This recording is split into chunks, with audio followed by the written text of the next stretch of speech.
আসসালামু আলাইকুম, সবাই কেমন আছেন? আশা করি সবাই ভালো আছেন। তো দেখেন আমার ছাদ বাগানে ফুলগুলা, টাইম ফুল এগুলা কত সুন্দর হয়েছে। আবার অনেকজনে পর্তুলিকা বলেন, আবার একটা নাম হলো ইংরেজিতে মশরোজ। অনেকটা নাম এই ফুল গাছের, এই ফুল গাছটার অনেকটি নাম, অনেক সুন্দর হয়েছে। আর এটা হলো আপনার সকাল সন্ধ্যা ফুল গাছ। অনেকজনে চিনেন নাকি জানি না, ফুল এখন ফুটে নাই, আগে ফুটছিল।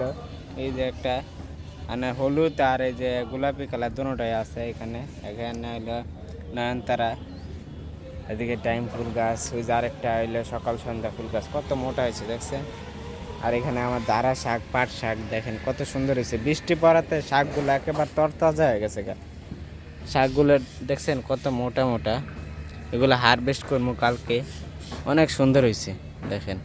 এই লাল দ্বারা আমি লাগাইছি কারণ এটা সিদ্ধ হয় ভালো, আর আঁশটা কম থাকে। আর আগে যে একটা সাদা দাঁড়া লাগাইছিলাম ওটা আঁশটা আপনার বেশি থাকে, ওটা সিদ্ধ হয় না। আর এটা তাড়াতাড়ি সিদ্ধ হয়ে যায়, নরম। এজন্য এটা লাগাইছি। এটা অনেক ভালো। আর এই পাট শাক, এটা হলো হাইব্রিড পাট শাক। এটা অনেক ভিটামিনযুক্ত একটা পাট শাক, হাইব্রিডটা একটু বেশি পুষ্টিকর, এজন্য এটা লাগাইছি। এটা আপনার রান্না একটু স্যাঁতস্যাঁতা হয়, মানে ভিজা ভিজা টাইপের হয়, কিন্তু অনেক মজা লাগে, কোনো তিতা লাগে না। যারা তিতা পাট শাক খাইতে চান না, তিতা ছাড়া হাইব্রিডটা লাগাইতে পারেন। এটা হাইব্রিড, যা বললে যে হাইব্রিড পাট শাকের বিচি দেন। আবার দেশিগুলা খসখসা হয় পাতা। আবার এটা আপনার রান্না স্যাঁতস্যাঁতা হয়। এটা অনেক ভিটামিন আছে এটার মধ্যে, এটা আপনার লাগাইতে পারেন। আমি এমনি পাট শাক খাই না, এই হাইব্রিডটা লাগানোর পরে একটু খাওয়া পারি, কারণ এটা তিতা লাগে না, পাইনছা পাইনছা লাগে এরকম। মানে আপনারা খাইতে পারবেন। আর ছাদ তো প্রত্যেক দিন বৃষ্টি পড়তেছে, দেখতেছেন ছাদ ভিজা পুরা, একেবারে ভিজা স্যাঁতস্যাঁতা। আর এগুলা আজকে বলবো যে আপনারা মনে করেন এই যে বৃষ্টি পড়তেছে, বৃষ্টির দিন তো এখন সার তো দিতে হইব। সার না দিলে তো হইব না, সার তো দিতে হবে, সার না দিলে তো গাছ বড় হইব না। আবার মাটি যে প্রস্তুত করছেন ওইটা, আমি যে দেখেন আমি কিন্তু মাটি প্রস্তুত যে করছি সার দেওয়া, ওই সারে আমার কাম হয়ে গেছে। তাও তো একটু কিছু পরিমাণ সার দিতে হইব, না দিলে তো হইব না। এই জন্য কোন সারটা দিবেন ওটা আমি এই ভিডিওতে বলবো। আর আগে আপনাদেরকে আমার গাছগুলো আগে একটু দেখাই। এই যে দেখেন গাছগুলো কত সুন্দর হয়েছে। এটা লাউ গাছ। লাউ গাছ তো বৃষ্টির দিনে সবচেয়ে বেশি ভালো হয়। ওই যে একটা গোল লাউ ধরছি, ছোটো পলিথিন দিয়ে বাইন্দা দিছি। আর এখানে হলো আমার ডায়না, যেটা আমি বড় হাউসে লাগাই। আর এই আপনার ঢেঁড়স গাছগুলো দেখেন কত সুন্দর হয়েছে। ঢেঁড়স গাছগুলা দেখছেন, অনেকগুলা ঢেঁড়স গাছ লাগাইছি। একটা আপনার 4টা ঢেঁড়স, মানে যেভাবে বিছে পাইছি ঘন করে লাগাইছি আমি, পাতলা করে লাগাইনি, ঘন করে লাগাইছি যাতে একটু বেশি পাওয়া যায়, এজন্য লাগাইছি। এটা আমাদের আবার 3টা। আবার বরবটি গাছগুলো কত সুন্দর হয়েছে দেখছেন। আর এই নেট যে যে বেড়া দিয়ে রাখছি পোলাহানের জন্য, যে ভিতরে না আসতে পারে, ওই নেটের মধ্যে ওদেরকে এটা আপনার বরবটি গাছগুলোরে ধরাই দিছি, যাতে এই নেটটার মধ্যে ছড়ায় জায়গা। এটার মধ্যে সুন্দর নেট লাগামো, প্লাস্টিকের নেটগুলো একেবারে ওইখান থেকে ধরে একেবারে ওই বাস পর্যন্ত নেট লাগাই দিব সুন্দর। পরে যাই টালে গাছ লাগাম বরবটি তিতা করলা, ওইটার মধ্যে ধরে থাকবো, নেটের মধ্যে সব সুন্দর লাগবে, নেটের মধ্যে ফল এই সবজি ধরে থাকবো, অনেক ভালো লাগবে। আর এখানে তো এই যে কালকে তো পুঁই শাকের লাগাইছি, এটা তো ভিডিও আসবেই। এই পুঁই শাকের ডাটা থেকে এই যে আপনার পুঁই শাক আসছিল, এটা তো আমার সাদা পুঁই শাক। আর এটা হলো আমার হলো লাল পুঁই শাকের, কালকে লাল পুঁই শাক আনছিল, এটা থেকে ডাটা আমি এই রাইখা পরে এটা পুঁইতে দিছি, ডাটার থেকে পুঁই শাক হয়ে যাবো, গাছ হয়ে যাবে। এদিকে সাদা বেগুন আছে, সাদা বেগুনগুলা যে একটা হলো লম্বা, একটা হলো গোল, দেখি হোক। আর এখানে তো আমার এই যে 12 মাস মানে সিম, শীতের সিম, এটা তো অনেক প্রচুর পরিমাণে সিম ধরে। এটা তো ভিডিও আগে আমার চ্যানেলে ভিডিও আছে, যা দেখে নেবেন। প্রচুর পরিমাণ সিম ধরে। এটা আমি আগে যে ওইখানে লাগাইছিলাম বড় টালে, আমি 30 কেজির মতন সিম বেচছি, আরও অনেক পরিমাণ সিম খাইছি। ওই জারটায় আমি লাগাইছি, বীজ রাইখা দিছিলাম। আর এখানে তিতা করলা আছে, এই যে দেখেন তিতা করলা ধরছি, দেখছেন তিতা করলা, ওই যে দেখেন ভিতরে তিতা করলা। পরে এই যে দেখেন বড় তিতা করলা ভিতরে, ওই যে বড় তিতা করলা, অনেক তিতা করলা ধরছে ভিতরে। আরও আছে, দেখা যায় না তিতা করলা, এমন গাছ আর বোঝাই যায় না যে তিতা করলা আছে কিনা। আর এটা হলো আমার বেগুন গাছ। এই বেগুন গাছটাতে আপনাদেরকে আমি সার দিয়ে দেখামো, কি সারটা দিবেন ওটা আমি দেখামো। আর প্রচুর পরিমাণে এবার বেগুন ধরছে, এই যে দেখেন বেগুন দেখছেন। এই গাছটা কৃষি গবেষণা থেকে বীজ আনা হয়েছিল, কৃষি গবেষণা থেকে বীজ আনার পরে পরে এই গাছটা চারা তুলা পরে লাগানো হয়েছে। দুইটা লাগাইছিলাম, একটা রাখছি। আর গাছের গোড়া দেখেন কি মোটা হয়েছে, দেখছেন কত মোটা হয়েছে।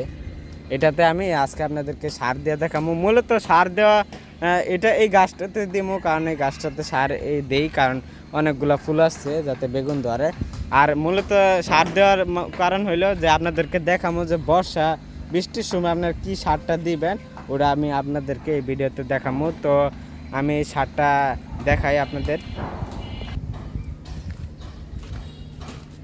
তো সরাসরি আপনারা এই যে সবজির খোসাটা এটা আপনারা গাছের মধ্যে দিয়ে দিতে পারবেন। এই যে সবজির খোসা সরাসরি নিয়ে আইসা আপনার যে সবজির খোসা জমা করে রাখবেন, ওই সবজির খোসাটা আপনার সরাসরি গাছের গোড়ার মধ্যে দিয়া পরে উপরে হালকা পাতলা মাটি দিতেও পারেন, আবার আপনার চাইলে নাও দিতে পারেন।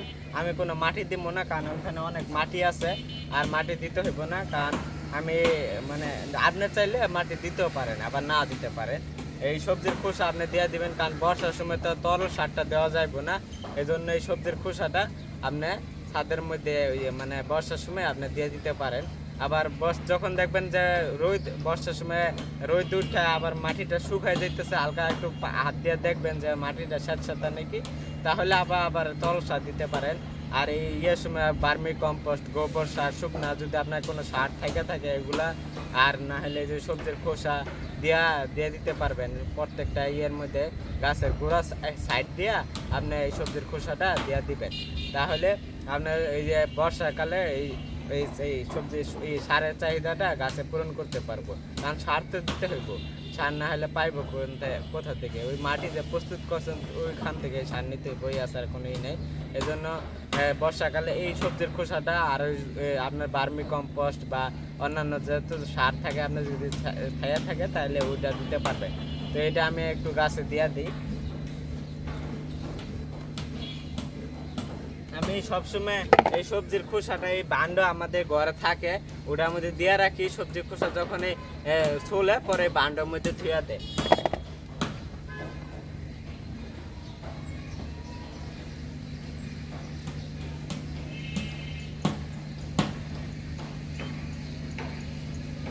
তো দিয়া দিলাম, আপনাদেরকে দেখাই আমি। ওই যে দেখেন, দেখছেন কীভাবে দিছি, পুরো সাইড দিয়ে আপনারা দিয়ে দিছি সবজির খোসাটা। আপনারা চাইলে এটার উপরে মাটিও দিতে পারেন, আবার না দিতে পারেন। আমি আর ওইখানে উপরে মাটি দিলাম না, কারণ ওটা ভরে গেছে, ভরাই আছে, এই জন্য মাটি দিলাম না। আপনারা চাইলে মাটি দিয়ে দিতে পারেন। এভাবে আপনারা এই বর্ষাকালে সবজির খোসা উপরে দিয়ে আপনারা ফলন ধরাইতে পারেন। কারণ সারের তো প্রয়োজন আছে, কারণ ফুল আসলে তো সারের তো একটু প্রয়োজন আছে। আর গাছের জন্য পুষ্টি তো লাগবে, কারণ আমরা যেমন ছাড়া 7 দিন পরে পুষ্টি দিই, কিন্তু সবগুলোতেই তো পুষ্টি লাগবে। এই জন্য আপনারা এইভাবে সার দিতে পারেন।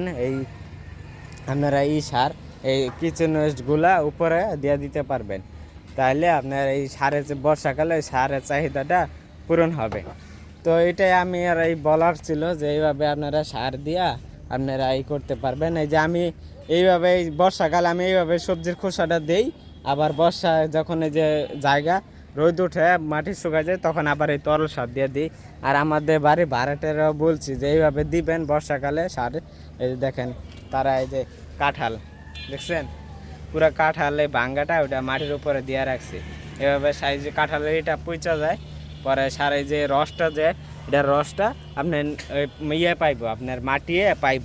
যত শুকাইব হইব, শুকায় যে রসটা যে মাটির মধ্যে যাইব এটা পুষ্টিগুণ পাওয়া যাবে। আর পেয়ারা দেখেন কত পরিমাণে পেয়ারা ধরছে, দেখছেন কি পরিমাণে পেয়ারা ধরছে। দেখেন একটা গাছে 10-12টার উপরে পেয়ারা, প্রচুর পরিমাণে পেয়ারা ধরছে। তো এইভাবে আপনারা বর্ষাকালে এই কিচেনেস দিয়া আপনারা ফলন ধরাইতে পারবেন, মানে সার এই গাছের পুষ্টি বৃদ্ধি করতে পারবেন, পুষ্টিটা দিতে পারবেন।